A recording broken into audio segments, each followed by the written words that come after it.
আপনাকে যা আদেশ দেওয়া হয়েছে সেটা আপনি প্রকাশ্যে এখন ঘোষণা করতে থাকেন, মুশরিকদের থেকে মুখ ফিরায় নেন, প্রকাশ্যে আপনি দাওয়াত আরম্ভ করেন।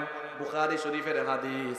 প্রকাশ্যে দাওয়াতের আদেশ আসার পরে আল্লাহর নবী সাফা পাহাড়ে আরোহণ করলেন। কোন পাহাড়ে? সাফা পাহাড়ে আরোহণ করে আল্লাহর নবী ইয়া সাবাহাহ বলে সম্বোধন করলেন। আরবের সকল গোত্রের লোকেরা গিয়ে সাফা পাহাড়ের চতুর্দিকে সমবেত হয়ে গেল। আল্লাহর নবী প্রত্যেক গোত্রের নাম ধরে ধরে সম্বোধন করলেন। তারপরে সকল গোত্রের লোকদেরকে সম্বোধন করে বললেন, আরাআইতাকুম লাউ আখবারতুকুম আন্না খাইলাম বিল ওয়াদি তুরিদু আন তুগীরা আলাইকুম আকুনতুম মুসাদ্দিকিয়া। আমি যদি তোমাদেরকে বলি এই পর্বতমালার অপর প্রান্তের শত্রুপক্ষ তোমাদেরকে আক্রমণের জন্য প্রস্তুতি নিয়েছে, তোমরা কি আমার কথা বিশ্বাস করবে নাকি? তারা তখন বলেছিল, না মা জাররাবনাকা ইল্লা কাযিবা, অবশ্যই বিশ্বাস করব, কারণ আমরা কোনোদিন তোমাকে মিথ্যা বলতে শুনি নাই। তুমি যদি বলো অবশ্যই আমরা সেটা বিশ্বাস করব। আল্লাহর নবী তখন বললেন, যদি আমাকে এতটাই বিশ্বাস করো তাহলে শোনো, ফাইন্নী নাযীরুল লাকুম বাইনা ইয়াদাই আযাবুন শাদীদ। আমাকে আল্লাহ তোমাদের কাছে কঠিন আযাবের সতর্ককারী হিসাবে প্রেরণ করেছেন। আল্লাহ আমাকে নবুয়ত এবং রিসালত দিয়েছেন। তোমাদেরকে প্রকাশ্যে আমি ঘোষণা দিলাম, আমার উপর ঈমান আনয়নের জন্য আমার উপর ঈমান আনো। তখন আরবের কাফের মুশরিকরা আল্লাহর নবীর সাথে কেমন আচরণ করলো শুনেন। তারা তখন বলেছিল, মা জামাআতানা ইল্লা লিহাদা, এসব কথাবার্তা বলার জন্য কি আমাদেরকে এখানে ডেকে এনেছো নাকি?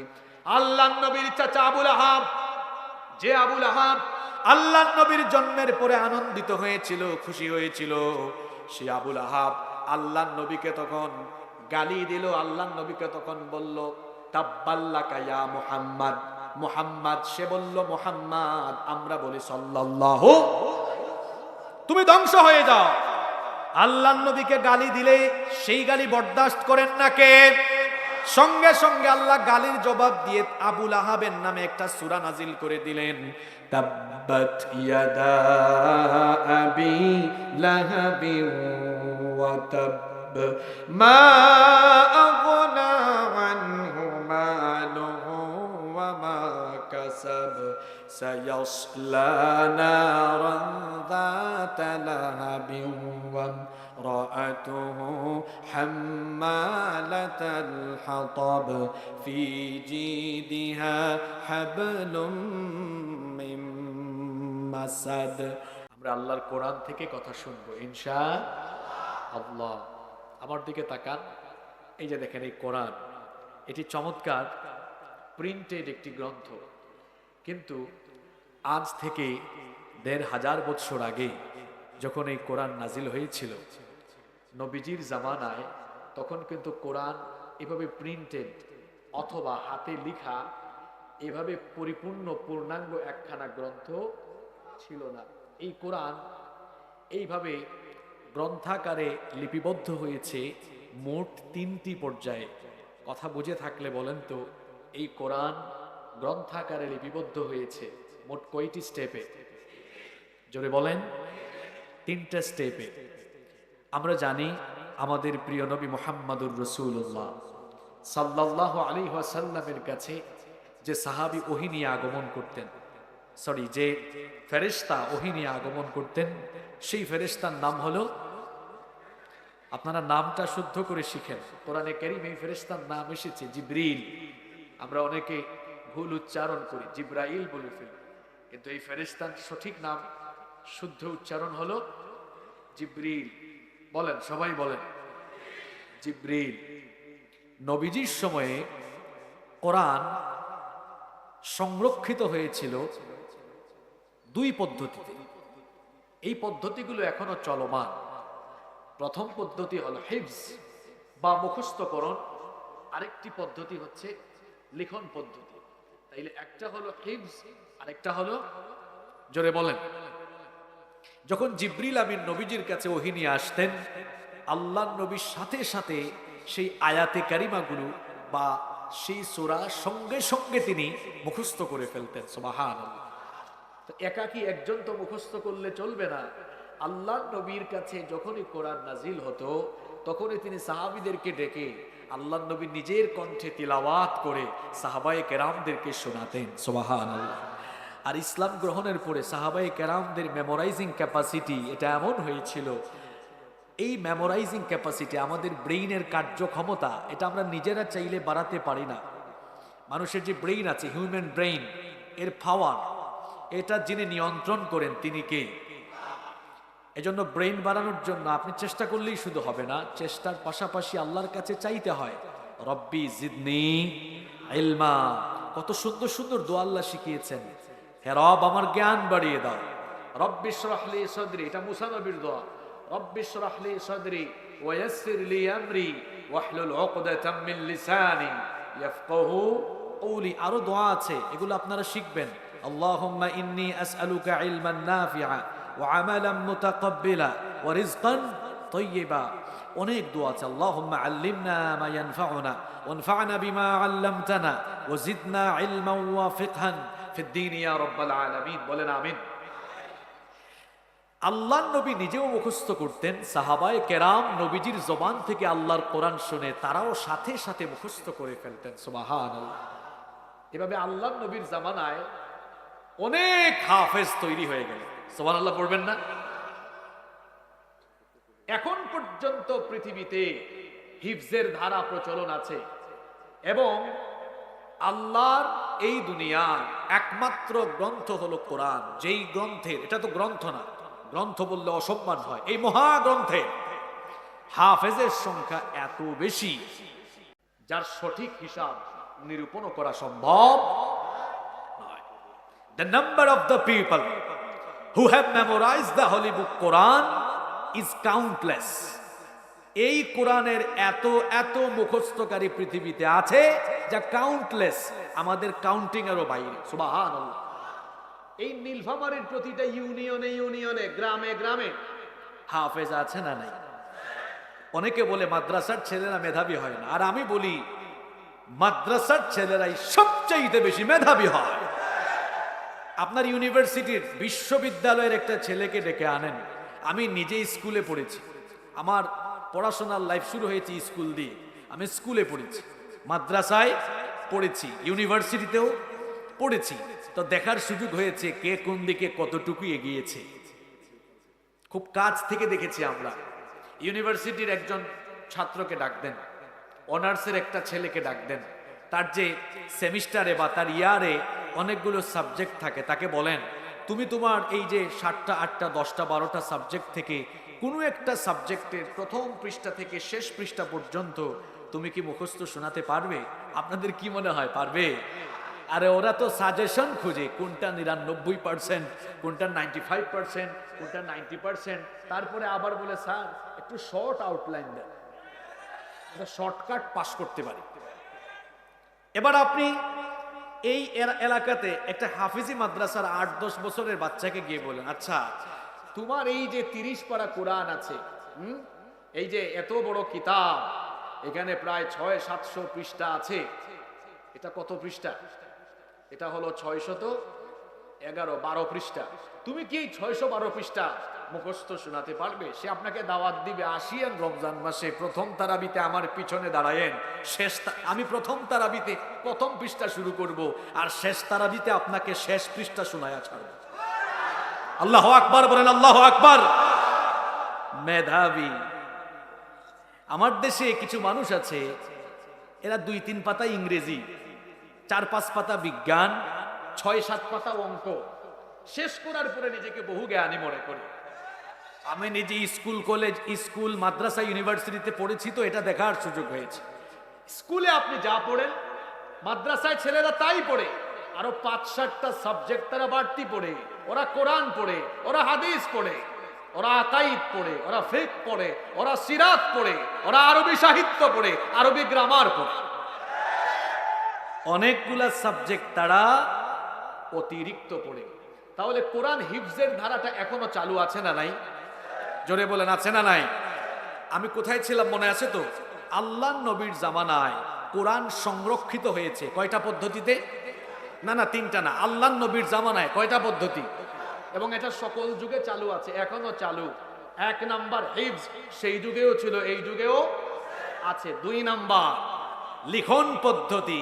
তবে নবীজির জামানার লিখন পদ্ধতি আর আমাদের জামানার লিখন পদ্ধতির মধ্যে ফারাক আছে, পার্থক্য আছে, ব্যাপক পার্থক্য আছে। পার্থক্য হলো, আমার নবীর জামানায় মুদ্রণ শিল্প ছিল না, প্রিন্টিং ছিল না, এমনকি নবীজির জামানায় কাগজেরও প্রচলন ছিল না। আপনারা সিরাতের গ্রন্থ পড়বেন, ইতিহাস পড়লে দেখবেন আবু বকর রাদিয়াল্লাহু আনহুর জামানায় কাগজের ব্যবহার সর্বপ্রথম শুরু হয়। নবীজির জামানায় কাগজেরও ব্যবহার ছিল না। তো তখন লিখিত আকারে কোরআন কি করে সংরক্ষিত করা হয়েছে আজ সেটা শুনেন। আল্লাহর নবী যখনই তেলাওয়াত করতেন, আল্লাহর নবীর কিছু সংখ্যক সাহাবীরা সেই আয়াতগুলো কেউ কেউ পাথরের মধ্যে লিখে রাখতেন, কেউ বা আবার উটের চামড়ার মধ্যে লিখে রাখতেন, কেউ বা আবার গাছের বাকলের মধ্যে, কেউ বা তক্তার মধ্যে লিখে লিখে এইভাবে বিভিন্ন জনের কাছে বিভিন্নভাবে বিক্ষিপ্ত আকারে কোরআন সংরক্ষিত ছিল। কিন্তু এইভাবে আমার হাতে যে কিতাব দেখছেন, একটি কিতাবের ভেতরে পূর্ণাঙ্গ কোরআনের প্রথম থেকে শেষ পর্যন্ত লেখা নবীজির জামানায় ছিল। বলেছিলাম কোরআন সংকলন হয়েছে 3 যুগে। প্রথম যুগ নবীজির যুগ, সেই যুগে কথার কথা উনার কাছে 1 পারা, উনার কাছে এই সূরা, উনার কাছে ওই সূরা, উনার কাছে 2 পারা, বিক্ষিপ্ত ভাবে লেখা ছিল। কিন্তু একত্রিত কোনো মুসহাফে তখন গ্রন্থায়ন করা সম্ভব হয়নি। তবে আপনারা বলবেন হুজুর তাইলে কি পরে সূরার সিরিয়ালগুলো ঠিক করা হয়েছে কিনা? না, জিবরিল আমিন নবীজিকে বলে দিয়েছেন। জিবরিলকে বলে দিয়েছেন কে? কোন সূরার পরে কোন সূরা, কোন সূরার পরে কোন সূরা, এই বিন্যাসটা নবীর জামানায় হয়েছে, কিন্তু পূর্ণাঙ্গ গ্রন্থায়ন হয়নি। দ্বিতীয় যুগে কোরআন সংকলন হয়েছে আবু বকর রাদিয়াল্লাহু আনহুর জামানায়। তিনি ছিলেন ইসলামের প্রথম খলিফা। তার সময় অনেক ভণ্ড নবী বের হয়, ইসলাম বিরোধী চক্র মাথা ছাড়া দিয়ে উঠে। তখন ভণ্ড নবীদের বিরুদ্ধে একটি যুদ্ধ সংগঠিত হয়। সেই যুদ্ধের নাম ছিল ইয়ামামা যুদ্ধ। কি যুদ্ধ?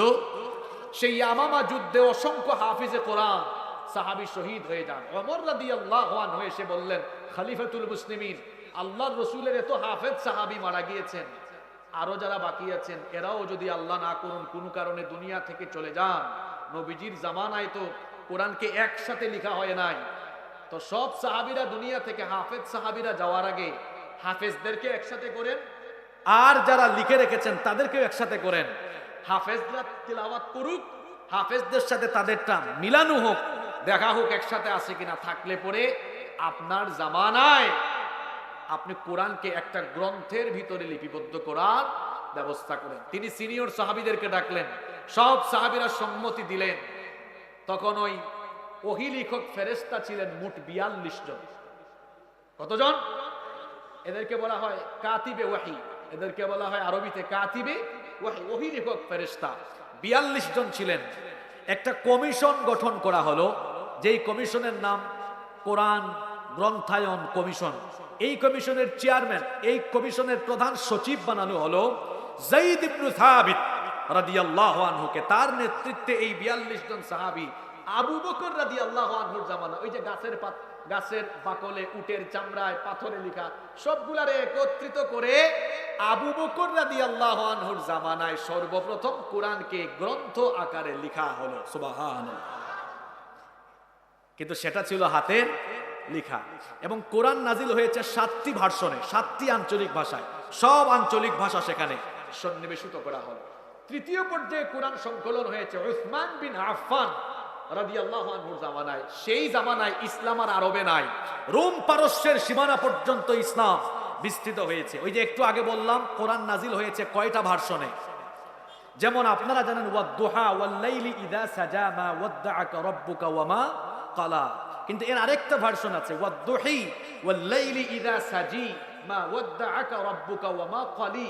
কোরআনের অনেক জায়গায় আছে ইয়াতাফাক্কারুন, কোন কিরাতে আছে তাতাফাক্কারুন।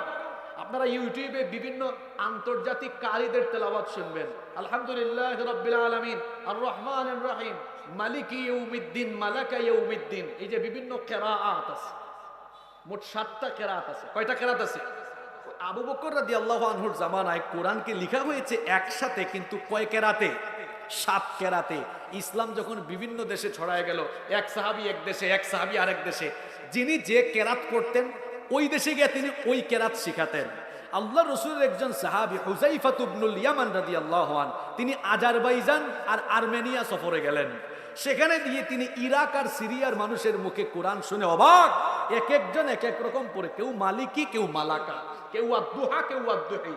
তিনি লক্ষ্য করলেন তাহলে ভবিষ্যতে পৃথিবীতে মুসলমানদের মধ্যে কোরআন তেলাওয়াত নিয়ে একটা দ্বন্দ্ব লেগে যেতে।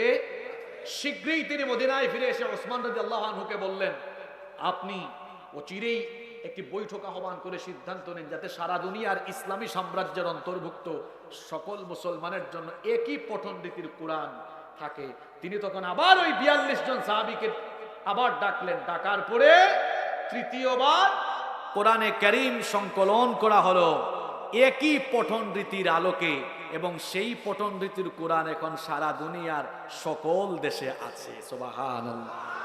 পরবর্তীতে এই উসমান রাদিয়াল্লাহু আনহুর জামানায় কিন্তু কোরআনে হরকত ছিল না, জবরজের পেশেগুলা, ওইটা পরবর্তীতে অ্যাড করে দেন হাজ্জাজ বিন ইউসুফ। তো বলছিলাম সেই জামানা থেকে এই জামানা পর্যন্ত বলেন কোরআনের একটা অক্ষর, একটা নুকতা পরিবর্তন হয়েছে? জোরে বলতে হবে, পরিবর্তন হয়েছে। এখন যদি কেউ এই আলোচনা শুনে মনে করে মুসলমানদের মধ্যে একটা পেচ লাগাইয়া দেই, তাদের একই পদ্ধতির একই পঠন রীতির কোরআন এক জায়গায় করে জ্বালায়া পোড়ায়া শেষ করে দেই, আপনাদের কি মনে হয় আল্লাহর কোরআন পৃথিবী থেকে হারিয়ে যাবে? কারণ আমাদের প্রিন্টেড কোরআনকে জ্বালিয়ে ফেললেও আমার কোটি কোটি হাফেজদের সিনার ভেতরে আল্লাহ তার কোরআনকে রেখে দিয়েছেন। আল্লাহু আকবার। এজন্য ওই লোকটা হিন্দু, তার জন্য আমার মন থেকে দোয়া আসে। কি সুন্দর করে গেয়েছে, যদি আগুন লেগে ধ্বংস হয়ে যায়, যদি আগুন লেগে যায় পুড়ে যায় পৃথিবীর সব বইয়ের দোকান, বিশ্ব থেকে হারাবে না, বিশ্ব থেকে হারাবে না পবিত্র কোরআন। করবে কেমন করে কোরআন ধ্বংস আগুনের তেজ, করবে কেমন করে কোরআন ধ্বংস আগুনের তেজ, আছে বিশ্ব ভরা অগণিত কোরআনে হাফেজ।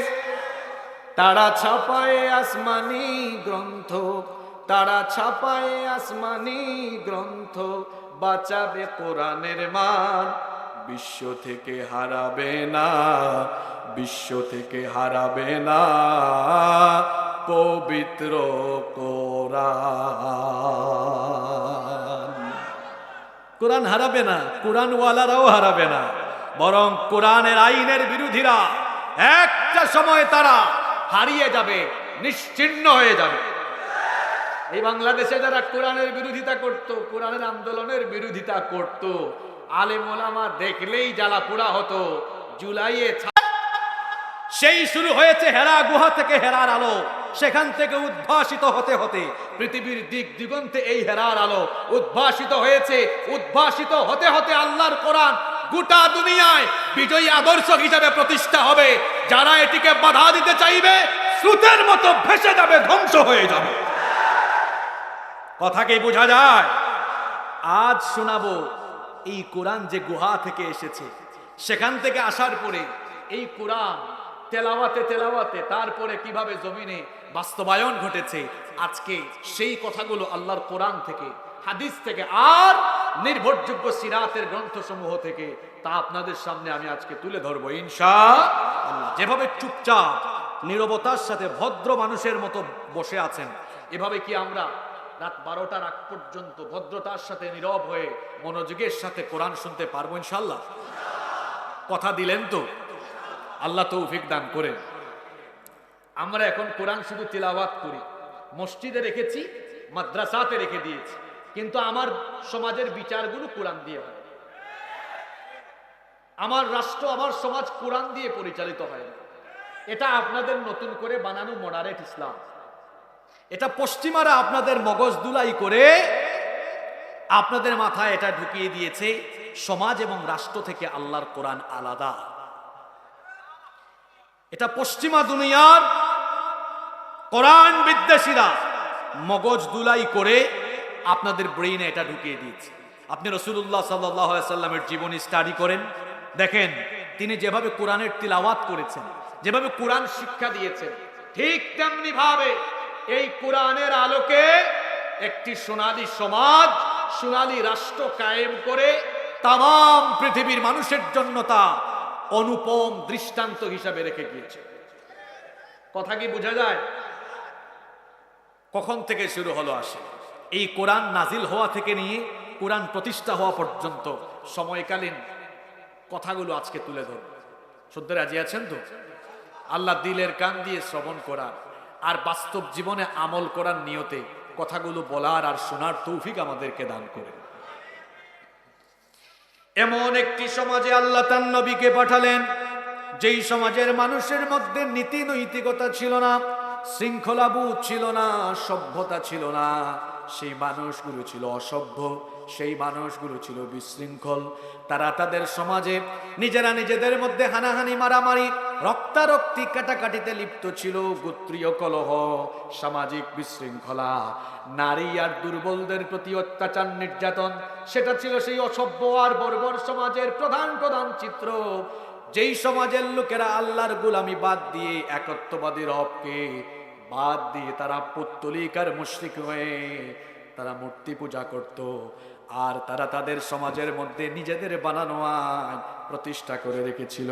সবলরা দুর্বলদের উপর অত্যাচার করত, বিশৃঙ্খলা, হানাহানি, মারামারি, চুরি, ডাকাতি, অন্যায়, বিচার, সেটা ছিল সেই সমাজের নিত্য নৈমিত্তিক ব্যাপার।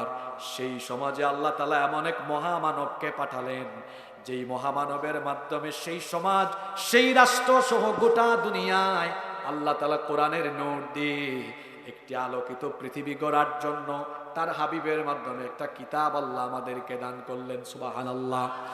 সেটা শুরু হলো সেই হেরা গুহা থেকে। অসভ্য আর বর্বর সমাজকে কিভাবে তিনি চেঞ্জ করবেন, পেরেশানিতে পড়ে গেলেন, ধ্যানে মগ্ন হয়ে গেলেন। এই জন্য তিনি মক্কার দূরে হেরা গুহায় তাহান্নুস এবং তাআব্বুদের মধ্যে শামিল হয়ে গেলেন। নিঃসঙ্গ এবং একাকিত্বে গিয়ে হেরা গুহায় তিনি ধ্যানে মগ্ন অবস্থায় আল্লাহর ইবাদতের মধ্যে লিপ্ত হয়ে গেলেন। কয়েক মাস এভাবে থাকার পরে রমাদান মাসের শেষ দশকের লাইলাতুল কদর, কদরের রাতে আল্লাহর নবীর কাছে ওহীর ধারক এবং বাহক ফেরেশতা সাইয়েদনা জিবরিল তার সশরীরে আল্লাহর নবীর সামনে আগমন করলেন। আল্লাহু আকবার। আল্লাহর নবী যখন সাইয়েদনা জিবরিল আমিনকে তার নিজের সশরীরে দেখলেন, তিনি ভীত বিহব্বল হয়ে গেলেন। সেই ফেরেশতা এসে আল্লাহর নবীকে বললেন, ইকরা, পড়ুন। আল্লাহর নবী তখন বললেন, মা আনা বিকারি, আমি তো পড়তে পারি না, আমি পড়তে জানি না। এরপরে সেই ফেরেশতা জিবরিল আল্লাহর নবীকে তার বুকের সঙ্গে সজোরে চেপে ধরলেন। বুখারীর হাদিস, আল্লাহর নবী বলেছেন, ফাআখাযানি ফাকাত্তানি হাত্তা বালাগা মিন্নিল জুহুদ। সেই ফেরেশতা আমাকে এমন ভাবে চেপে ধরলেন, আমার দম বন্ধ হয়ে যাওয়ার উপক্রম হচ্ছিল। সুম্মা আরসালানি, এরপরে আমাকে ছেড়ে দিয়ে দ্বিতীয়বার বললেন, ইকরা। আমি দ্বিতীয়বারও জবাব দিলাম, মা আনা বিকারি। দ্বিতীয়বারও বললাম, আমি পড়তে জানি না। সেই সাহাবী এবার তৃতীয়বার আমাকে তার বুকের সঙ্গে সজোরে চেপে ধরে ছেড়ে দিয়ে এবার তৃতীয়বার আমাকে শোনালেন। সূরা আলাকের প্রথম 5টি আয়াত নাজিলের মাধ্যমে আল্লাহর কোরআন নাজিল হওয়া উদ্বোধন হয়ে গেল। সুবহানাল্লাহ। সেই ফেরেশতা এবার আমার নবীকে শোনায় দিলেন। যারা পারেন সওয়াবের নিয়তে মন ভরে তেলাওয়াত করেন। ইকরা বিসমি রাব্বিকাল্লাযী খালাক, খালাকাল ইনসানা মিন আলাক, ইকরা ওয়া রাব্বুকাল আকরামুল্লাযী আল্লামা বিল কলম, আল্লামাল ইনসানা মা লাম ইয়ালাম। আল্লাহু আকবার। এই 5টি আয়াত নাজিল হওয়ার মধ্য দিয়ে কোরআন নাজিলের উদ্বোধন হয়ে গেল, স্টার্টিং হয়ে গেল। আল্লাহর নবী ভীত বিহব্বল হয়ে দ্রুত তিনি বাড়িতে ফিরে আসলেন। বাড়িতে এসে তার প্রিয়তমা স্ত্রী আমাদের মা আম্মা জান খাদিজা আত-তাহিরা রাদিয়াল্লাহু আনহাকে ডেকে বললেন, জাম্মিলুনি, আমাকে কম্বল দিয়ে ঢেকে দাও। লাকাদ খাশিতু আলা নাফসি, আমি আমার নিজের জানের ব্যাপারে আশঙ্কা করছি, আমি ভীত হয়েছি, ভয় পেয়েছি। স্ত্রী ছিলেন এমন, তিনি তখন বললেন, ওয়াল্লাহি, আল্লাহর কসম, লা ইউখজিকাল্লাহু আবাদা, আল্লাহ আপনাকে কখনোই অপমানিত করবেন না, কারণ আপনার মতো মানুষই হয় না। আপনি কষ্ট পান কিন্তু কাউকে কষ্ট দেন না, দুঃখ পান কিন্তু কাউকে আপনি দুঃখ দেন না। আপনি দুর্বলের বোঝা নিজে বহন করেন, দুর্বলকে সাহায্য করেন, আত্মীয় স্বজনকে আপনি তাদের হক আদায় করেন, মেহমানদেরকে আপ্যায়ন করেন। এত অনুপম যার চরিত্র, সেই মানুষটাকে আল্লাহ কখনো অপমানিত করতে পারে? খাদিজা রাদিয়াল্লাহু আনহা আল্লাহর নবীকে নিয়ে চলে গেলেন তার চাচাতো ভাই ওয়ারাকা বিন নাওফেলের কাছে। তিনি ছিলেন ইনজিল কিতাবের পণ্ডিত। অতিশয় বৃদ্ধ হয়ে যাওয়ার কারণে তার চক্ষু তখন অন্ধ হয়ে গিয়েছিল। তিনি যখন পুরো ঘটনা শুনলেন, তিনি বললেন, আপনার কাছে তো কোনো জিন ভূত আসে নাই, এমন ফেরেশতা এসেছেন, ওহির ধারক বাহক সেই ফেরেশতা জিবরিল। ইনি ইতিপূর্বে মুসা এবং ঈসা আলাইহিমুস সালামের কাছেও এসেছিলেন। আল্লাহু আকবার। আপনাকে তো নবুয়ত দেওয়া হয়েছে, আপনি তো আল্লাহর পয়গম্বর। আরে আপনাকে আপনার জাতির লোকেরা আপনার এলাকা থেকে বের করে দিবে। আল্লাহর নবী তখন বললেন, হাউ ইজ ইট পসিবল, এটা কি করে সম্ভব? আমার জাতির লোকেরা আমাকে ভালোবাসে, মহব্বত করে আমাকে আল আমিন ডাকে, তারা আমাকে একচেটিয়া আদর করে মহব্বত করে, কি করে তারা আমাকে আমার এই এলাকা থেকে বের করে দিবে? ওয়ারাকা বিন নাওফেল তখন বললেন, এটাই হচ্ছে পয়গম্বরী দাওয়াতের ফলশ্রুতি। যারাই এই পথে গিয়েছে, এই দাওয়াতি পথ এটা ফুল বেচানো পথ নয়, বরং এটা হলো কণ্ঠকাকীর্ণ এবং রক্ত পিচ্ছিল পথ। এই পথে নামলে পরে দিন বিরোধীরা হিংস্র হায়নার মতো দিনপন্থীদের উপরে ঝাঁপায়া পড়ে। তিনি বললেন, এটা বড় কঠিন পথ, আল্লাহ আমি যদি বেঁচে থাকি তাহলে সেই দিন আমি আপনার সাথে থাকব। এবার আল্লাহর নবী বাড়িতে ফিরে আসলেন, কিন্তু হেরা গুহায় তার যাওয়া আসা চলমান থাকলো। অল্প কিছু খাবার আর পানীয় নিয়ে হেরা গুহায় যেতেন, আবার খাবার পানীয় শেষ হয়ে গেলে ফিরে আসতেন। এভাবে করে হেরা গুহার মধ্যে ইবাদত বন্দেগী চলমান রাখলেন। কিন্তু দুঃখের ব্যাপার হলো, সেই ফেরেশতা আগমন কয়েকদিন বন্ধ হয়ে গেল। এটাকে বলা হয় ফাতরাতুল ওয়াহি, ওহির বিরতিকাল। কিছুদিন আল্লাহর নবীর কাছে ওহি আসা বন্ধ হয়ে গেল। আল্লাহর নবী পেরেশান হয়ে গেলেন। অবশেষে আল্লাহর নবীর পেরেশানি দেখে আল্লাহ তাআলা পেরেশানি বন্ধ করার জন্য সেই ফেরেশতাকে একদিন পাঠালেন। আল্লাহর নবী হেরা গুহা থেকে সেদিন নেমে আসতেছিলেন। এমন সময় আল্লাহর নবীর কানে আওয়াজ আসলো। আল্লাহর নবী একবার ডান দিকে তাকান, কাউকে দেখেন না, বাম দিকে তাকান, কাউকে দেখেন না, পেছন দিকে তাকালেন, কাউকে দেখলেন না। যখন তিনি তার সম্মুখ পানে তাকালেন, লক্ষ্য করলেন হেরা গুহায় যে ফেরেশতা এসেছিলেন, সেই ফেরেশতা আসমান আর জমিনের মাঝখানে বিরাট আকৃতির চেয়ারের মধ্যে সমাসীন হয়ে আছে। আপনারা হয়তো বুঝেন নাই গো, তালে তালে শুনতেছেন, বলে সুবহানাল্লাহ আরো জুড়ে বেরোইতো। আমি ছোট্ট মানুষ, 3.5 হাত, এই চেয়ারে বসছি তো খুব ছোটখাটো লাগতেছে। আর নবী যে ফেরেশতাকে দেখেছেন, সেই জিবরিলের মাথা 7 আসমানের উপরে, আর তার পা হলো জমিনে, আসমান জমিনের মাঝখানে চেয়ারে তিনি বসে আছেন। এখন বুঝছে এমন আকৃতির, বিরাট আকৃতির কাউকে দেখলে আনন্দ লাগবে না ভয় লাগবে? ভয়ের চোটে আল্লাহর নবী বাড়িতে ফিরে আসলেন। এসে তার স্ত্রীকে বললেন, খাদিজা আমাকে তাড়াতাড়ি চাদর দিয়ে আবৃত করো। আল্লাহর নবীকে একটা চাদর দিয়ে আবৃত করা হলো। সঙ্গে সঙ্গে আল্লাহ তাআলা সূরা মুদ্দাথির নাজিল করলেন, ইয়া আইয়ুহাল মুদ্দাথির কুম ফাআযির ওয়া রাব্বাকা ফাকাব্বির ওয়া থিয়াবাকা ফাতাহির ওয়ার রুজজা ফাহজুর ওয়া লা তামনুন তাস্তাকথির ওয়া লিরাব্বিকা ফাসবির। আল্লাহ আয়াত নাযিল করলেন, ইয়া আইয়ুহাল মুদ্দাথির, হে চাদর আবৃতকারী। এখানে একটি বিষয় খেয়াল করুন, আল্লাহ তাআলা দুনিয়াতে যত নবী এবং রাসূল পাঠিয়েছেন, সবাইকে আল্লাহ তাআলা নাম ধরে ধরে ডেকেছেন, কিন্তু আমার নবীকে আল্লাহ কখনোই নাম ধরে ডাকেন নাই। যখন ডাক দেওয়ার দরকার হয়েছে বলেছেন ইয়া আইয়ুহান নাবিয়্যু, হে নবী, অথবা বলেছেন ইয়া আইয়ুহার রাসূলু, হে রাসূল। এভাবে আল্লাহ নবুয়ত এবং রিসালাতের বিশেষণকে বিশেষায়িত করে সম্বোধন করেছেন। আবার আল্লাহ তাআলা মাঝে মাঝে অবস্থা বুঝে ব্যবস্থা নিয়েছেন। যেমন আল্লাহর নবী চাদর আবৃত হয়ে চাদর মুড়ি দিয়ে শুয়ে আছেন, তখন আল্লাহ তাআলা ওই অবস্থায় নবীকে ডাক দিলেন, ইয়া আইয়ুহাল মুদ্দাথির, হে চাদর আবৃতকারী। সুবহানাল্লাহ। এটা হলো আমার নবীর সম্মান। আমার নবীকে আমার রব কোনোদিনও নাম ধরে ডাকেন? আল্লাহ তো ডাকেন নাই, আমাদেরকেও নিষেধ করে দিয়েছেন তোমরাও আমার নবীকে নাম ধরে ডাকাডাকি করো না। যদি ডাকাডাকি করো তাহলে সারা জীবনের আমলগুলোকে বরবাদ যিনি করে দিবেন তিনি কে? আনতাহবাতা আমালুকুম, সব আমল শেষ করে দিবেন কে? আল্লাহ বললেন, ইয়া আইয়ুহাল মুদ্দাথির, হে চাদর আবৃতকারী, কুম ফাআনদির, উঠুন। বসে থাকলে হবে না, মানুষকে সতর্ক করুন। ওয়া রাব্বাকা ফাকাব্বির, আপনার রবের বরত্ব ঘোষণা করুন। ওয়া থিয়াবাকা ফাতাহির, আপনার পোশাককে পবিত্র করুন। ওয়ার রুজজা ফাহাজুর, ওয়ার রুজজা ফাহাজুর, অপবিত্রতা দূর করুন। ওয়ালা তামনুন তাস্তাকতির, অধিক পাওয়ার আশায় দান করবেন না।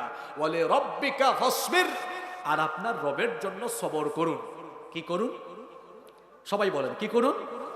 আল্লাহ এখানে সবরের কথা কেন বললেন? কারণ নবীকে আল্লাহ যে লাইনে নামাবেন, যে ময়দানে নামাবেন, এই দাওয়াতি ময়দানে সবর ছাড়া টিকে থাকা সম্ভব। এজন্য আল্লাহ প্রথমে সবরের সবক দিলেন। সবরের সবক বুঝেন তো আপনারা? সবক বুঝেন না? সবরের তালিম, সবরের সবক দিলেন। নবী সবর করা লাগবে, কারণ এই ময়দান বড় কঠিন। এই ময়দান বড় কঠিন। আল্লাহ আগেই সবরের কথা বলেছেন, কারণ নবী এই ময়দানে নামলেই দেখবেন হুমকি ধামকি, এই ময়দানে নামলেই দেখবেন গালিগালাজ, এই ময়দানে নামলেই দেখবেন হামলা মামলা, এই ময়দানে নামলেই দেখবেন শাহাদাত আর শাহাদাত। কি মনে করেন দাওয়াতি লাইন এত সোজা? কথা বলেন, এত সোজা?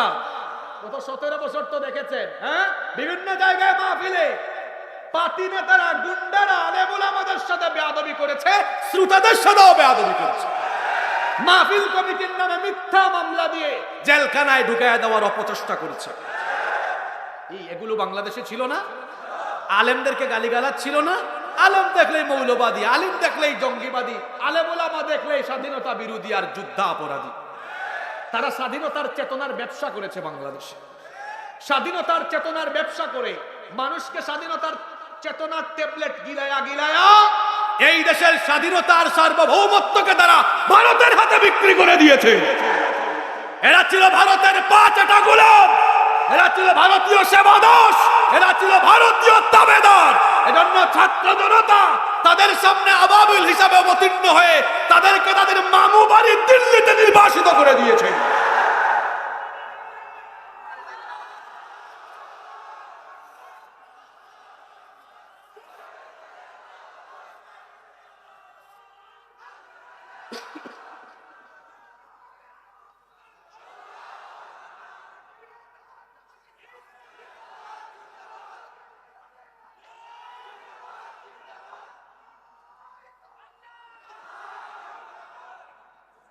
এটা বাংলাদেশ, এখানে অন্য কোন দেশের তাবেদারি চলবে না। এখানে যারাই মার্কিন আগ্রাসন কিংবা ভারতীয় আগ্রাসন প্রতিষ্ঠা করতে চাইবে, ভারতীয় গোলামরা যেভাবে ভারতীয় আগ্রাসন প্রতিষ্ঠা করতে ব্যর্থ হয়েছে, ঠিক তেমনি ভাবে কেউ যদি মার্কিন আগ্রাসন প্রতিষ্ঠা করতে চায়, তাহলে আগামী দিনে ছাত্র জনতা জুতা দিয়া পিটাইয়া বাংলাদেশ থেকে বিদায় করে দিবে। এই দেশে কোনো তাবেদারি, কোনো আগ্রাসন প্রতিষ্ঠা করতে দেওয়া হবে না। বরং আগামীর বাংলাদেশ আমরা আশা করি এটা হবে কোরআনের বাংলাদেশ, এটা হবে ইসলামের আদর্শে আদর্শিত বাংলাদেশ ইনশাআল্লাহ। এই বাংলাদেশে এই দেশটাকে মসজিদ মাদ্রাসা দিয়ে সুন্দর করে আবাদ করেছেন ওলিয়া উলিয়া, পীর মাশায়েখরা, আলেম উলামাদের মেহনতে 56,000 বর্গ মাইল আবাদ হয়েছে। এই 56,000 বর্গ মাইল ভারতীয় তাবেদারদের হাতেও সুপর্দ করা হবে না, মার্কিনীদের হাতেও সুপর্দ করা হবে না। কষ্ট পেয়েছেন নাকি আপনি? আল্লাহ নবীকে আল্লাহ বললেন দাওয়াত আরম্ভ করেন। এখন এই কোরআন নাজিল হয়েছিল হেরা গুহায়, এবার নবীকে আল্লাহ বলছেন এখন এটা কি করেন? প্রচার করেন। কি করেন? জোরে বলেন, কি করেন? আপনাদের মনোযোগ থাকবে তো? আজকে এক্সক্লুসিভ কথাবার্তা শুনবেন, সচরাচর যেভাবে শুনেন তার চেয়ে একটু ব্যতিক্রম করে। মনোযোগ থাকবে তো? আল্লাহ তৌফিক দেন, বলেন আমিন। আল্লাহর নবীকে আল্লাহ বললেন শুরু করেন, তবে হ্যাঁ গোপনে গোপনে। প্রথম 3 বছর দাওয়াত চললো গোপনে গোপনে। ইসলামের দাওয়াত শুরু হয়েছে প্রকাশ্যে না গোপনে? জোরে বলেন। গোপনে গোপনে দাওয়াত চললো। কত বছর চললো এরকম? সবাই বলেন কত বছর? আজকে মুখস্থ করতে হবে, মুখতাসার করে সংক্ষিপ্ত করে বলে যাচ্ছি, যাতে করে খুলাসা সামারি নিয়ে বাসায় যেতে পারেন। তাহলে এভাবে দাওয়াত আরম্ভ হলো গোপনে গোপনে, সেটা চলমান থাকলো কত বছর? 3 বছর আল্লাহ নবী গোপনে গোপনে দাওয়াত দিলেন। আর সর্বপ্রথম দাওয়াতটা কিন্তু তিনি ঘর থেকে শুরু করেছেন। নিজের স্ত্রীকে বললেন, কি গো বিবি, আমাকে আল্লাহ নবুয়ত দিয়েছেন, তুমি কি ঈমান আনবে না? তিনি বললেন, কেন আনবো না বলেন?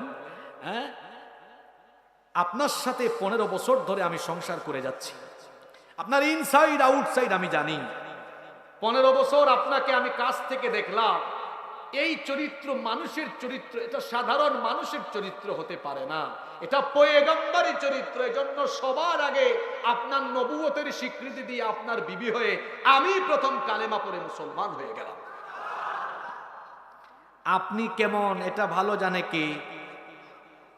আল্লাহ তো জানে, মানুষের মধ্যে ভালো জানে কে? ওই যে মিস্টার ফেরাউন গিয়ে কয়, আসিয়া আমি তো মিশরে বলে দিয়েছি সবাই আমাকে খুদা মানো, তুমিও আমাকে মানো। আসিয়া বলে, তুই খুদা না হুদা এটা আমার চেয়ে ভালো কেউ জানে। আজকে বাড়িতে যাইয়েন তো ভাবিকে গিয়ে বলিয়েন, প্রিয়তমা স্ত্রী আমার, ওগো আমার সোনা, হ্যাঁ আমি তো পীর হয়ে গিয়েছি, তুমি আমার কাছে মুরিদ হও।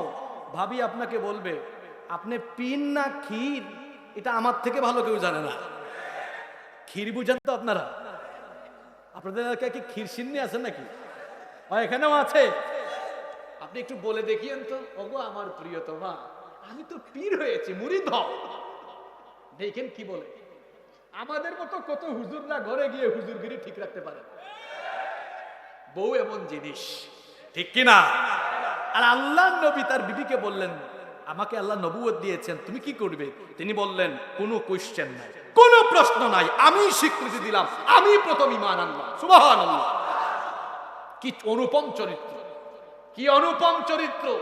এজন্যই তো অনেক ঐতিহাসিকরা বলেছেন, prophet Muhammad is the best example for the entire humanity. তিনি হচ্ছেন গোটা মানবতার জন্য অনুপম দৃষ্টান্ত। সুবহানাল্লাহ।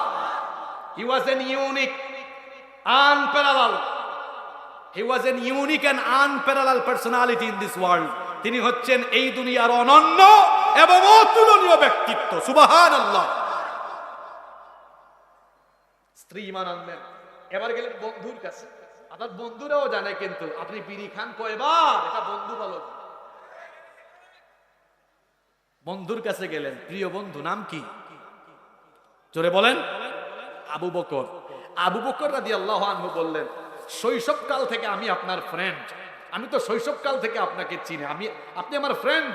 এইটা চরিত্র কোনো সাধারণ মানুষের এই চরিত্র হতে পারে না, আমার কোনো সন্দেহ নাই, আমিও আপনার উপর ঈমান আনলাম। সুবহানাল্লাহ। আল্লাহ রাসূলের চাচাতো ভাই আলী বিন আবি তালিব রাদিয়াল্লাহু আনহু ঈমান আনলেন। এরপরে যায়েদ বিন হারেসা ঈমান আনলেন। এভাবে 3 বছর গোপনে গোপনে নবীজি দাওয়াত দিলেন।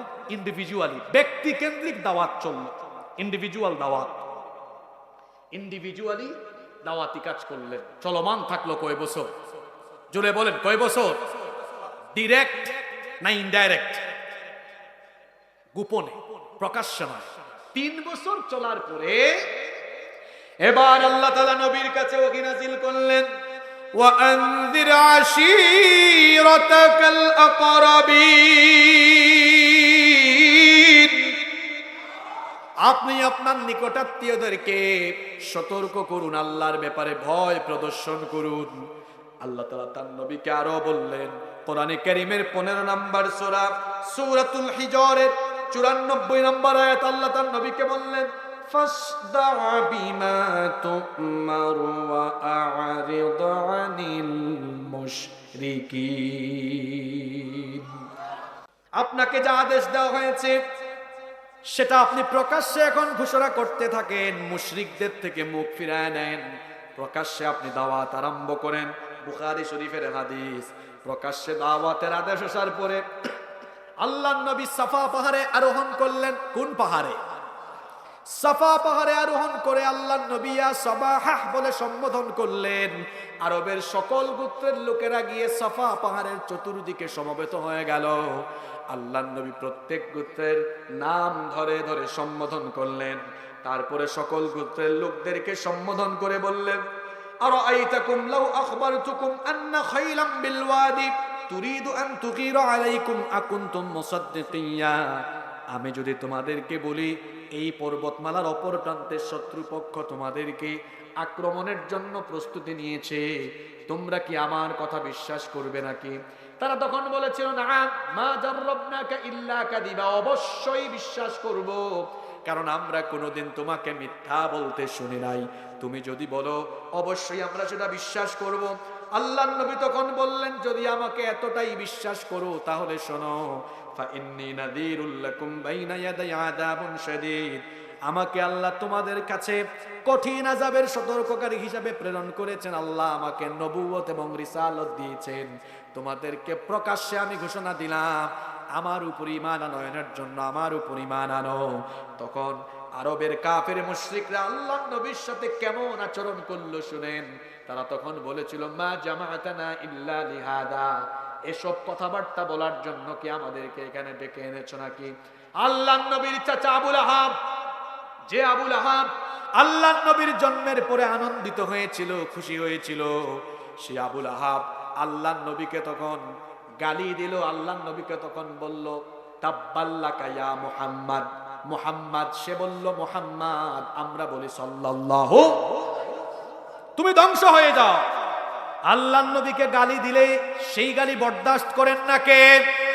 সঙ্গে সঙ্গে আল্লাহ গালির জবাব দিয়ে আবুল আহাবের নামে একটা সূরা নাজিল করে দিলেন, তাব্বাত ইয়াদা আবি লাহাবি ওয়া তাব মা আগনা আনহু মালুহু ওয়া মা কাসাব সায়াসলা নারান যাতা লাহাবিন ওয়া امرأته حمالة الحطب في جيدها حبل من مسد।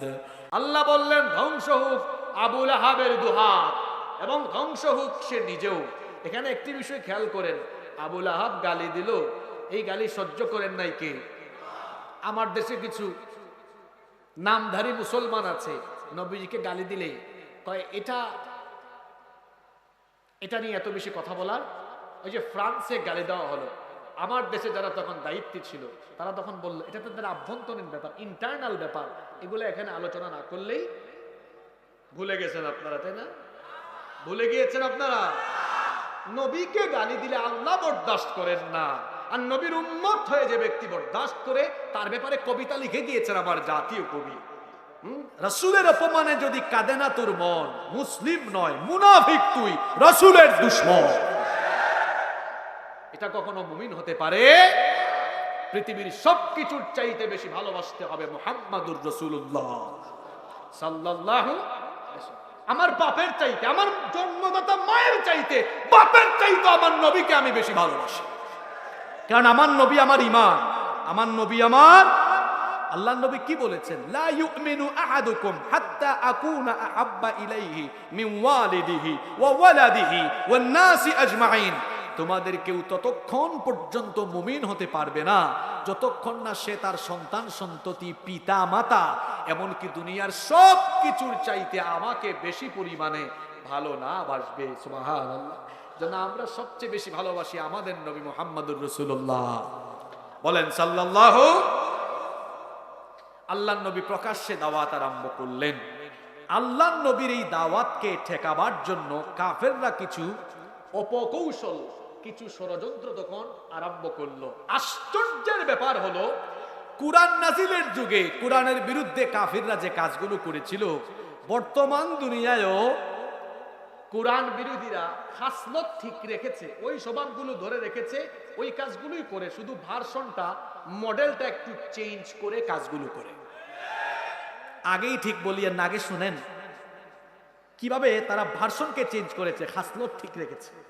যেমন আইফোন প্রতি বছর তার মডেল বা ভার্সন চেঞ্জ করে, 11, 12, 13, 14, 15, 16, তাই না? কিন্তু নাম কি? নাম কি চেঞ্জ হয়? ভার্সন চেঞ্জ হয়, মডেল চেঞ্জ হয়, কিন্তু তার নামের কোনো পরিবর্তন। ওই যুগ আর এই যুগ কুরআন বিরোধীদের খাসলত তারা একরকম রেখেছে, শুধু কাজের ধরনটা, নমুনাটা তারা পাল্টিয়েছে। কেমনে পাল্টিয়েছে মনোযোগ আছে আপনাদের? বলতেছি শুনেন। এক নাম্বার, আল্লাহর নবীর দাওয়াত যেন কেউ না শুনে। এতদিন তারা নবীজিকে বলেছে আল আমিন, কুরআনের দাওয়াত দেওয়ার পরে বলে ইন্নাকা লামাজনুন, নিশ্চয়ই তুমি পাগল। নাউজুবিল্লাহ পড়তে মন চায় না। নবীজিকে বলছে সাহির, তুমি জাদুকর। নবীজিকে বলেছে তুমি কাযযাব, মিথ্যাবাদী। বলেছে কাহিন, তুমি গণক। নাউজুবিল্লাহি মিন যালিক। বুঝলাম না, শিশুকাল গেল, কৈশোরকাল গেল, তারুণ্য গেল, যৌবন গেল, তাদের চোখের সামনে এই মহামানব বেড়ে উঠলেন, কোনোদিন গালি দেয় নাই তারা। এখন 40 বছরের পরে গালিগালাজ করে কেন? কোরআনের কথা বলার।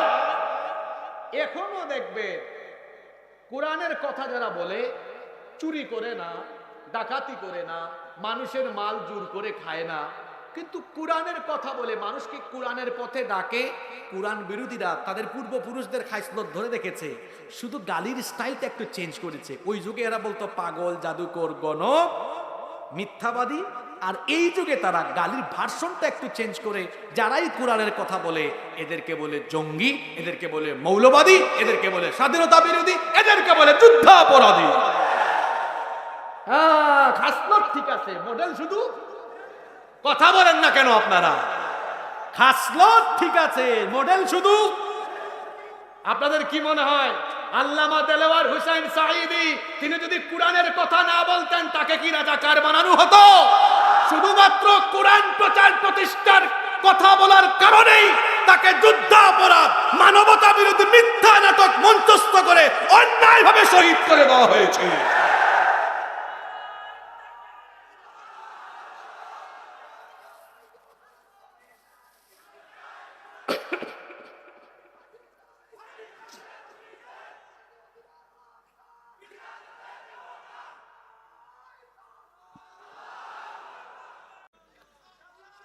ওই সোনা মানিককে এমনি ধরা হয়েছে। সোনা মানিককে চিনেন না আপনারা? এটাকে কি সোনা মানিক বলবো না কালো মানিক বলবো? কুরআনের মাহফিলে এসে তো এইরকম ভাষা ব্যবহার করা ঠিক না। তাকে আবার ধরা হয়েছে আমার এলাকায়। আমার বাড়ি কোথায় জানেন তো আপনারা? সিলেটে। আমাদের সিলেটের মানুষ কিন্তু খুব অতিথি পরায়ণ। তাকে এমন মেহমানদারি করেছে, কলা পাতায় শুয়ে রেখেছে, ফাটিয়ে দিয়েছে একদম। বুঝেন নাই? ক্ষমতার অপব্যবহার করলে পরিণতি এরকমই হয়। এখানে যারা বসে আছেন, যারা রাজনীতি যারা করেন, এখানে যদি থাকেন, আমি কিন্তু বড় স্পষ্টবাদী মানুষ। যারা আমাকে আপনারা শুনেন, যারা অনলাইনে শুনেন বা বিভিন্ন জায়গায় দেখেছেন, আপনারা জানেন ওই যে বাংলায় একটা কথা বলে, ঠোঁট কাটা স্বভাবের মানুষ যেটা বলে স্ট্রেইট ফরওয়ার্ড, সুজা সাপটা বলে। আমি কিন্তু যেটা বলি একদম সুজাসুজি বলে ফেলি। রাজনৈতিক নেতৃবৃন্দ এখানে কেউ থাকলে বলবো ভাই সুজা হয়ে যান আপনারা।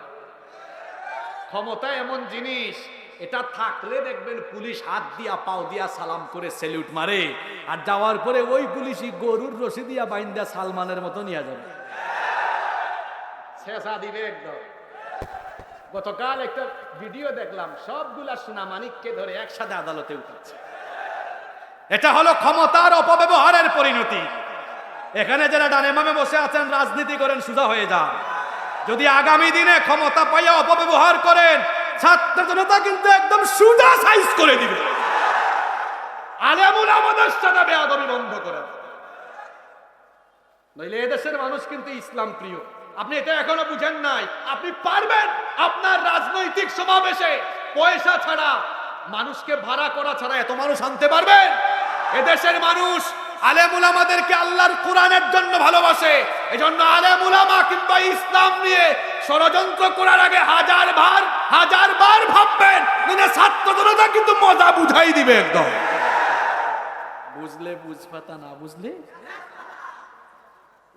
বলছিলাম খাসলত ঠিক আছে, নমুনা ভার্সন শুধু এক নাম্বার গালিগালাদের স্বভাব ওই যুগেও ছিল, এখনো। দুই নম্বরে কি করেছে, আরেক খবিশ কুরাইশ বিখ্যাত ব্যবসায়ী কাফির, তার নাম হলো নজর বিন হারিস, নামটা মুখস্থ করে যান, নজর বিন। এই ব্যবসায়ী দেখলো আল্লাহর নবীর কণ্ঠের তিলাওয়াত যেখানেই হয় সেখানে মানুষ গিয়ে জড়ো হয়ে যায়, সুবহানাল্লাহ। আচ্ছা বলেন তো, আপনারা আলেমদের কণ্ঠের তিলাওয়াত শুনলে, হজে গেলে, ওমরায় গেলে, হারামাইন শরীফাইনে গেলে কোরআনের তেলাওয়াত শুনলে মনে হয় আসমান থেকে কোরআন নাজিল হচ্ছে, সুবহানাল্লাহ। আমার দেশেও তো অনেক বিশ্বজয়ী হাফেজরা আছে, তাদের তেলাওয়াত শুনলে দেখবেন কলিজা ঠান্ডা হয়ে যায়। তো এদের তেলাওয়াত যদি এমন হয়, আর এদের তেলাওয়াত শুনলে যদি মানুষের কলিজা এমন শীতল হয়, তো যার কাছে কোরআন নাজিল হয়েছে সেই মহামানব যখন কোরআন পড়তেন, উনার সামনে যারা থাকতো তাদের অনুভূতি কেমন হতো চিন্তা করেন তো। আল্লাহু আকবার, আল্লাহু আকবার। এজন্য কাফেররা সারাদিন করতো বিরোধিতা, আর রাতের বেলা তারা আবার নিজেরাই ঘুমাইতে পারতো না। ইস, যদি একটু মুহাম্মদ আমরা বলি সাল্লাল্লাহু, একটু যদি তার কণ্ঠে কোরআনটা শুনতাম তাহলে দিলটা ঠান্ডা হইতো। দিনের বেলা আবু জাহাল, উতবা, সাইবা মানুষকে বলে খবরদার মুহাম্মদের কাছে যাইও না সাল্লাল্লাহু। রাতের বেলা আবার সবগুলা একত্রিত হয়ে সবগুলা কি করে, ঘুমের থেকে ওইটা এক রাতে হইল কি কাহিনী, উতবা গিয়ে এক দেয়ালে কান পেতেছে, সাইবা গিয়ে আরেক দেয়ালে, আবু জাহাল গিয়ে আরেক দেয়ালে কান পেতে মন ভরে। আল্লাহর নবী তো রাতের শেষ অংশ ঘুমাতেন না, তাহাজ্জুদে দাঁড়িয়ে আল্লাহর কালাম তেলাওয়াত করতেন, সুবহানাল্লাহ। এরা মন ভরে কোরআন শুনতেছে, দেখে ফজর হয়ে যাচ্ছে, ধরা খাওয়ার আগে বাড়ি যাওয়ার জন্য রওনা দিবে, এক কাফেরের মুখামুখি আরেক কাফের। কিরে তুই এখানে কেন? সে বলে তুই এখানে কেন? দিনের বেলা ঠিকই বিরোধিতা করতো, রাতের বেলা কোরআন শুনতে যেত। আল্লাহর নবীর জবান মুবারক থেকে কোরআন বের হলে মানুষ পঙ্গপালের মতো জমায়েত হয়ে চাতক পাখির মতো তাকিয়ে অপলক নয়নে তাকাতো, আর মন ভরে দিল ভরে শুনতো। কুরাইশ বিখ্যাত, কুরাইশ কুখ্যাত এই কাফের ব্যবসায়ী নজর বিন হারিস, সে চিন্তা করলো, সে বলল মুহাম্মদ, আমরা বলি সাল্লাল্লাহু আলাইহি ওয়াসাল্লাম, এগুলো পুরাতন দিনের কাহিনী শোনায়, কাফেরদের কথা কোরআনে আছে, ইন হুয়া ইল্লা আসাতিরুল আউয়ালিন, এগুলো পুরনো দিনের রূপকথা। সে বলল ঠিক আছে, আমিও কিছু কাহিনী মুখস্থ করে আসি। চলে গেল সিরিয়া, চলে গেল পারস্যে, চলে গেল ইরাকের হিরায়, বাগদাদে, অনেক এলাকা সফর করে সে ইস্ফেন্দারিয়া, রুস্তম এবং বিভিন্ন পূর্ববর্তী সম্রাট রাজা বাদশাদের বীরত্ব গাথা কাহিনী মুখস্থ করে এসে মক্কায় বলল, এসো এসো আমার মজলিসে বসো, দেখো আমি কত সুন্দর সুন্দর বীরত্ব গাথা কাহিনী তোমাদেরকে শোনাতে পারি। আপনারা বলেন তো, এই যে আমরা 1 ঘন্টা 1.5 ঘন্টা যদি আমাদের বাপ দাদার কিচ্ছা শোনাইতাম বা অন্য কোনো কথা শোনাতাম, আপনাদের সহ্য হইতো? অন্য কোনো বক্তৃতা 2-3 মিনিটের বেশি 10 মিনিট হয়ে গেলেই মেজাজ খারাপ হয়ে যায়, কিন্তু আল্লাহর কোরআন চলতে থাকলে খারাপও লাগে না, শুধু মজা লাগে, শুধু মজা লাগে, সুবহানাল্লাহ। এটা কোরআনের সুধা, এটা কোরআনের সুধা। সে মক্কায় ফিরে এসে বলল, আসো আমার মজলিসে বসো, কিন্তু একটা মানুষও তার মজলিসে আসে।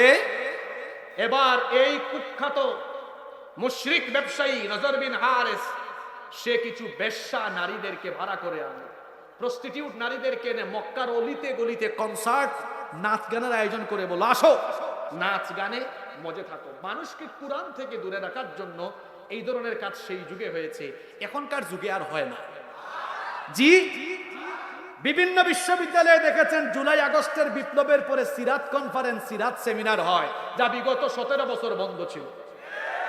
17 বছর তারা দ্বীনি প্রোগ্রাম করতে দেয়নি, বরং সেখানে তারা নাচ গান কনসার্টের আয়োজন চালু রেখে দ্বীনি প্রোগ্রাম, ওয়াজ মাহফিল, কোরআনের মাহফিল তারা বন্ধ রেখেছিল। খাসলত ঠিক আছে, নমুনা শুধু। আপনাদের কষ্ট হয় নাকি? মিল আছে তো? 2-3 নাম্বার, তারা আল্লাহর নবীর রিসালাতের ব্যাপারে সন্দেহ করে বলে, মালি হাযার রাসূল, এটা নাকি রসুল, এটা কেমন রসুল, ইয়াকুলুত তাআম ওয়া ইয়ামশি ফিল আসওয়াক, ইনি তো আমাদের মতো খাবার দাবার খান, বাজার ঘাটও করেন, কেমনে তিনি নবী হন? যদি তাকে রসুলি বানানো হতো তাহলে উনার মতো গরিব আর এতিম মানুষকে কেন নবী বানানো হলো? তখন তারা বলেছিল, লাউলা নুজিলা হাদাল কুরআনু আলা রাজুলিন মিনাল ক্বরিয়াতাইনি আযীম। কেন এই দুই বিখ্যাত অঞ্চল মক্কা কিংবা তায়েফের কোন বিখ্যাত বংশের বিখ্যাত কাউকে নবী বানানো হলো না? তারা যখন আপত্তি পেশ করলো, আল্লাহ তখন জবাব দিলেন, নবী রাসূল এটা বংশ গৌরবে হওয়া যায় না, ক্ষমতা দিয়ে হওয়া যায় না, টাকা পয়সা কিংবা দাপটের জোরে হওয়া যায় না, ইলেকশন করে নির্বাচন করে ভোটাভুটি করে নবী রাসূল হওয়া যায় না। বরং নবী এবং রাসূল যিনি বানান তিনি কে? আসতে বলবেন না, জোরে বলেন তিনি কে? সকল নবীদেরকে নবুয়ত এবং রিসালতের জন্য যিনি নির্বাচন করেছেন তিনি কে? এইভাবে করে কাফিররা আল্লাহর নবীর দাওয়াতকে বাধাগ্রস্ত করার জন্য বিভিন্ন ধরনের অপচেষ্টা করলো। একবার এসে বলে, তুমি যে নবী হয়েছে এটা আমরা কেমনে বিশ্বাস করতাম? আকাশের চাঁদকে দুই টুকরা করো, তাইলে বিশ্বাস করব। আল্লাহর নবী চুপ হয়ে গেলেন। আল্লাহ তার নবীকে বললেন, ও নবী, চুপচাপ হওয়ার কোনো কারণ নাই, আপনি শুধু আপনার হাতের আঙ্গুল দিয়ে আকাশের চাঁদের দিকে ইশারা করেন। ইশারা করার দায়িত্ব আপনার, আকাশের চাঁদকে দুই টুকরা করার দায়িত্ব হলো আমার। সুবহানাল্লাহ। আল্লাহর নবী যখন তার হাতের আঙ্গুল দিয়ে আকাশের চাঁদের দিকে ইশারা করলেন, আল্লাহ তাআলা সঙ্গে সঙ্গে আকাশের চাঁদকে কাফেরদের চোখের সামনে দুই টুকরা করে দিলেন। এই চাঁদের নামে কোরআনে একটা সূরা আছে, সূরার নাম সূরাতুল কামার। এই সূরার প্রথম আয়াতগুলোতে আল্লাহ চাঁদ দ্বিখণ্ডিত হওয়ার কাহিনী তুলে ধরেছেন। ইকতারাবাতিস সাআতু ওয়ানশাক্কাল কামার ওয়া ইয়ারাউ আয়াতান ইউরিদু ওয়া ইয়াকুলু সিহরুন মুস্তামির ওয়া কাল্লাবু واتبعوا أهواءهم وكل أمر مستقر। আল্লাহ তাআলা বলছেন, কিয়ামতের সময় নিকটবর্তী হয়েছে আর চাঁদ দুই টুকরা হয়েছে। কাফিররা নিজের চোখে এটা দেখলেও ঈমান আনয়ন করে আল্লাহর নবীর দাওয়াতকে বাধাগ্রস্ত করার জন্য তারা গালিগালাজ করলো, মানসিক নির্যাতন করলো, কিন্তু আল্লাহর নবীর দাওয়াত কি থামাতে পেরেছে? জোরে বলেন, থামাতে পেরেছে? যখন তারা আল্লাহর নবীর দাওয়াত থামাতে পারে না, শুনেন এই কুরআনের মাহফিলে তো শান্ত পরিবেশে আপনারা এমনি এমনি পান নাই, কেমনে পেয়েছেন শুনেন। আল্লাহর নবীর দাওয়াতকে যখন তারা বাধাগ্রস্ত করতে পারলো না, এবার তারা শারীরিক নির্যাতন আরম্ভ করলো। আমরা যখন নামাজে মসজিদে নামাজে দাঁড়াই, ফ্যানের নিচে দাঁড়াই, এসির নিচে দাঁড়াই, কত আরাম করে আরামের কার্পেটে আমরা নামাজ আদায় করি, কিন্তু আল্লাহর নবী যখন নামাজে সাজদায় যেতেন, কাফিরের দল আল্লাহর নবীকে এমন কষ্ট দিয়েছে, উটের নাড়ি ঘুরিয়ে এনে এবং তাদের ময়লা আবর্জনার স্তূপ এনে আল্লাহর নবীর মাথার উপরে ফেলে চলে যেত। নাউজুবিল্লাহ। এই রকম করে তারা আল্লাহর নবীকে নির্যাতন করেছে, কষ্ট দিয়েছে। বুখারী শরীফের মধ্যে হাদিস এসেছে, আল্লাহর নবী একবার কাবার চত্বরে সালাত আদায় করছিলেন। এক নিকৃষ্ট কাফের, তার নাম হলো উকবা বিন আবি মুআইত, সে এসে তার গামছা দিয়ে আল্লাহর নবীকে গলার মধ্যে গামছা দিয়ে পেঁচ দিয়ে আল্লাহর নবীকে কাবা শরীফের চতুর্দিকে টানা হেচড়া করে কষ্ট দিয়েছে। আবু বকর রাদিয়াল্লাহু আনহু এই দৃশ্য যখন অবলোকন করলেন, সঙ্গে সঙ্গে তিনি এসে আল্লাহর নবীকে হেফাজত করে বললেন, আতাকতুলুনা রাজুলান আইয়াকুনা রাব্বি আল্লাহ, এই অপরাধীকে তোমরা এই মানুষটাকে হত্যা করে ফেলবা নাকি যিনি ঘোষণা করেছেন আল্লাহ আমার রব, আমাদের রব কি? আরো জুড়ে বলেন, আমাদের রব কি? আল্লাহ আমার রব, এই রবি আমার সব। আল্লাহ আমার রব, এই রবি আমার সব। দমে দমে তনু মনে তারি অনুভব। আল্লাহ আমার রব, এই রবি আমার সব। সুবহানাল্লাহ। আল্লাহর নবীকে এভাবে নির্যাতন করা হয়েছে। শুধু তাই নয়, আল্লাহর নবীর সাহাবীদের উপরেও নির্মম নির্যাতন এসেছে। কোরআন নাজিলের যুগেও কোরআনওয়ালারা নির্যাতন নিপীড়নের জাতাকলে পিষ্ট হয়েও কোরআনের আন্দোলনে তারা ইস্তেকামত থেকেছেন। কিয়ামত পর্যন্ত এই পথে থাকলেও বাতিলদের নির্যাতন নিপীড়নের সম্মুখীন হলে বাতিলদের সামনে মাথা নত করা যাবে না।